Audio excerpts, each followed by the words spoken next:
Friends, আজকে একটা আমরা নতুন স্পেলিং রুল শিখব, যেটা অনেকেই জানো না। আজকের পর থেকে তোমরা একটা নতুন স্পেলিং রুল সহজেই শিখে যাবে। ইংলিশ কোনো ওয়ার্ড ভি দিয়ে শেষ হবে না।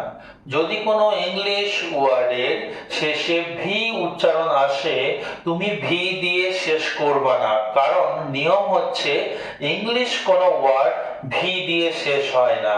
একটা সাইলেন্ট ই লাগাতে হবে, মানে ভি এর পাশে একটা ই লাগাতে হবে, কিন্তু ই উচ্চারিত হবে না, সাইলেন্টলি থাকবে। নিয়মই এটাই যে ইংলিশ ওয়ার্ড ভি দিয়ে শেষ হবে না। যেমন দেখো, have, H A V, have করবো না, কেন? ইংলিশ ওয়ার্ড ভি দিয়ে শেষ হবে না, একটা ই লাগিয়ে দেবো, এই ইটা সাইলেন্ট থাকবে, উচ্চারিত হবে না।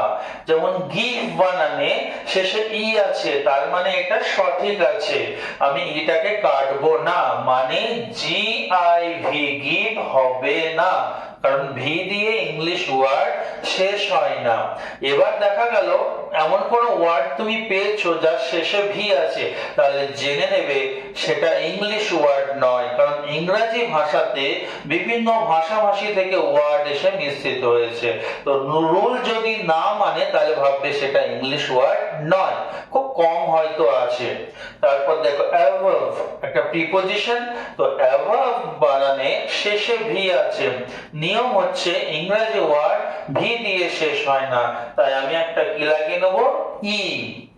বিহেভ, we have ওয়ার্ডের শেষে আছে ভি, কিন্তু ভি দিয়ে তো ইংলিশ ওয়ার্ড শেষ হয় না, ওই জন্য একটা ই লাগিয়ে নেব, we have। আশা করি তোমরা এইটা খুব সুন্দরভাবে শিখতে পেরেছো। নেক্সট ভিডিওর জন্য অপেক্ষা করো। Thank you.